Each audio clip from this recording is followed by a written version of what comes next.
So I saw the LEGO Movie 2 recently, and if you haven't seen it yet, don't worry, this video doesn't contain any spoilers or anything like that. I'm just talking about this film because it makes a good jumping off point for something that I've wanted to talk about on this channel ever since I started it. Just like every single major Hollywood movie that's come out for as long as I can remember, the LEGO Movie 2 is mixed in 5.1 surround sound. But what makes this movie special in my opinion is the way that the surround sound is used by the editors. Now, I'm no film expert, but given the option, I always choose to watch movies with surround sound audio, and from my observation, it seems that dynamic use of surround sound effects is generally reserved for sound effects in big action scenes and sometimes important dialogue bits. Things like music and ambient sounds rarely take full advantage of all the surround channels. Sometimes there'll be a film where the score is played on all the surround channels, but the music doesn't usually sound like it's mixed for that sort of setup. It doesn't shift or move at all relative to the audience or have its instrumental layers broken up across multiple channels.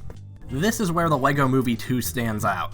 There are a number of musical sequences throughout the film, and the music in all of these is worked into the 3D soundscape along with the rest of the sound effects in the scene. A great example of this is in the musical number that's about halfway through the film. It starts off with one of the characters in a room surrounded by loudspeakers on all sides. The music being played by the speakers shifts relative to the audience with every cut. It's clear the sound editors gave serious thought to where each sound originates from in the movie's world, and how those sounds should be positioned relative to the camera based on the composition of each shot. It really helps the musical sequences feel like they're taking place in the actual world of the film, instead of just some hammer space pocket dimension like they seem to in so many other animated movies. Even the songs that play over the end credits, where there's not really anything else dynamic going on in the scene, are mixed for surround sound, with certain instruments and effects only playing on the side or rear channels, and occasionally moving around the room. It's far from the best surround mixing I've heard in terms of music, but it's still far more dynamic than a stereo mix of the same song could ever hope to be. Seeing as how all the original musical numbers in this film are already mixed for surround sound, there's of course a 5.1 mix of the LEGO Movie 2's original soundtrack available, right? No, of course not. It's only available in stereo, just like 99.9% of all music released for the past 40 years. But seriously, why is that? Why can't I buy a 5.1 surround mix of the LEGO Movie 2 original soundtrack?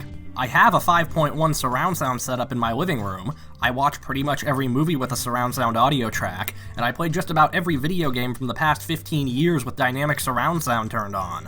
It's not like this technology is particularly new either. The first quadraphonic sound systems date back to the 60s and 70s, and while those never really took off, modern digital surround sound has been around since the 90s. Film directors and game designers are clearly aware of the benefits surround sound brings to the table, to the point where it's been a standard option in both of those mediums for years. So then why is it that surround sound mixes of music, a medium that consists entirely of audio, are so exceedingly rare?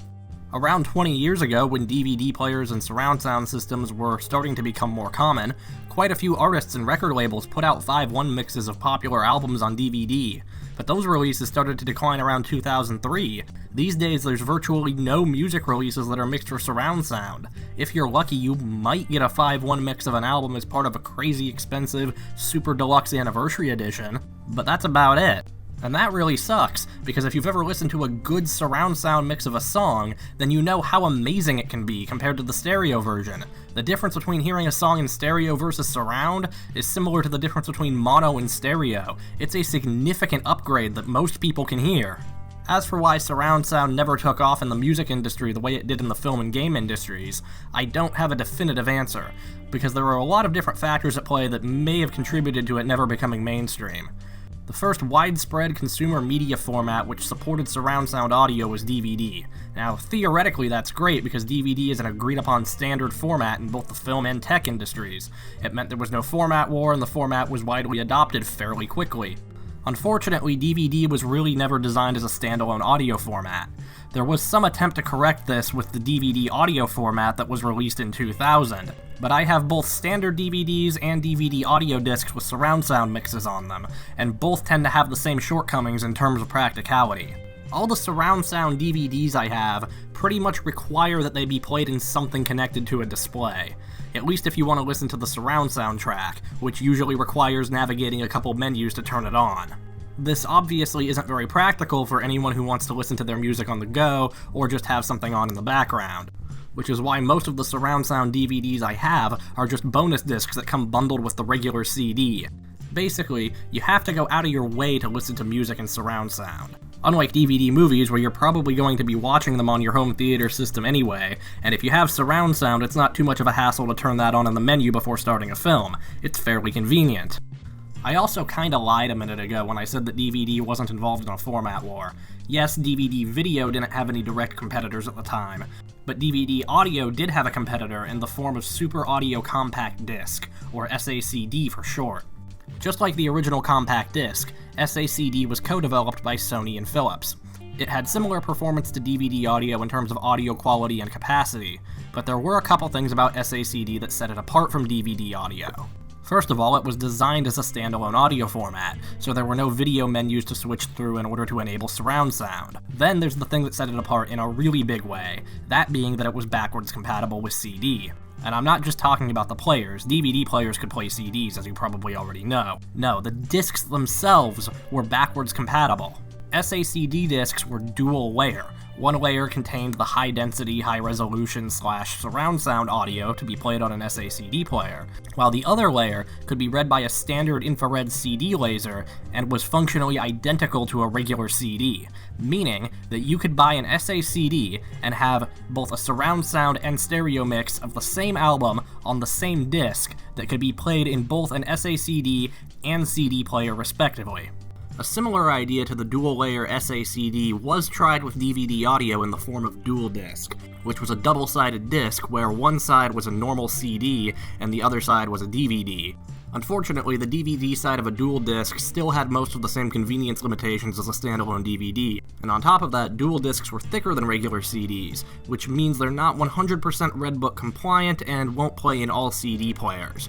I've also heard rumors that dual discs are more susceptible to disc rot, and that they could outright break certain CD players in rare instances. Whether or not either of these is actually true, the rumors sure didn't help sell people on the format.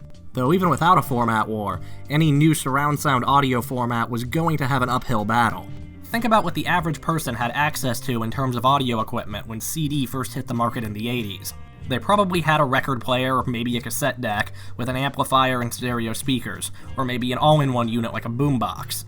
Due to the fact that everything was analog, and generally not recorded on the highest quality media, it meant that anyone could immediately hear a significant improvement in sound quality with a CD versus a vinyl record, even on low-end equipment. This very obvious and immediate difference in sound quality is what sold people on the CD format and justified the initial high price point for audiophiles, which in turn brought down the cost of players and discs and made the format go mainstream. Compare that to what SACD and DVD audio were up against when they both launched around 2000. CD players were cheap and readily available. CD was the most popular music format with both audiophiles and casual listeners by a wide margin. Despite being technically superior, the higher resolution audio offered by these formats really wasn't noticeable unless you had a really high-end sound system, which most people didn't have. As someone who routinely listens to 24-bit FLAC files on their home theater system, I can say firsthand that there's not much of a difference between those and 16-bit CD quality audio, as long as it's just in stereo. And of course, most people didn't have surround sound systems at the time. Hell, most people still don't. So the surround sound advantage of picking up an SACD player wouldn't be obvious to anyone testing out the format for the first time, unless they went somewhere like a record store that had a specialized setup to demo it. If surround sound music was ever going to become mainstream, new albums needed to be released exclusively on one of these two formats, with no standalone CD option available. If they had, demand for surround sound audio probably would have been a bit higher, as at least some people would have invested in the hardware necessary to take full advantage of the surround sound mixes on the discs they'd already purchased. This is essentially the same tactic that got some people to invest in surround sound home theater systems after they got a DVD player. People got them so that they could take advantage of the surround sound audio tracks on the DVDs they already owned. And now 5.1 surround sound is standard on pretty much all new movie releases. In case you couldn't tell, I'm fairly disappointed that neither SACD or DVD audio went mainstream, and surround sound music is relegated to a weird niche that hardly sees any releases anymore. I don't think I've ever listened to a surround sound mix of an album that sounded worse than the stereo version. Even the somewhat lackluster ones still sound better in my opinion.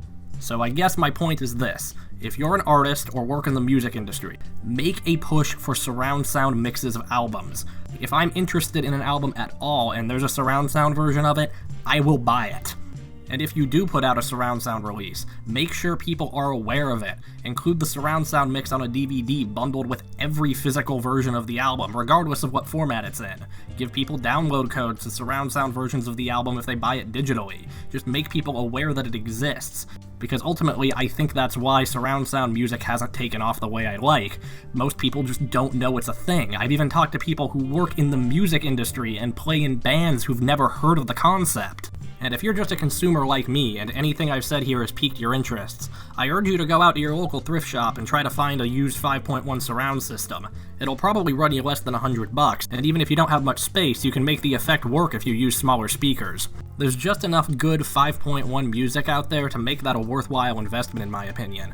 Personally, I think the best two mixes for showing off the capabilities of the format are the Eagles' Hotel California and the Flaming Lips at War with the Mystics. But even the more lackluster 5.1 mixes still sound better than their stereo counterparts. Really, I just want more surround sound music to listen to, and if this video can go even a little ways towards making that happen, I'll be happy. And before I completely wrap this up, I just want to talk briefly about surround sound as it pertains to video games. I'll often see games, usually smaller indie titles, that have an emphasis on music or sound design in some way. They almost always claim that the best way to play the game is with headphones. That's a lie. These games, in my experience, always sound better in 5.1 surround sound, and the engines that they're built on will enable that by default on a properly configured system, be it PC or console. The only time I've played a game that didn't sound better in 5.1 than with headphones was a Pantheon, and I think the developers just didn't account for surround sound properly because the game sounds fine, but the foreground sound effects wound up on the rear audio channels, I think just because of where the sound emitters were placed in the world.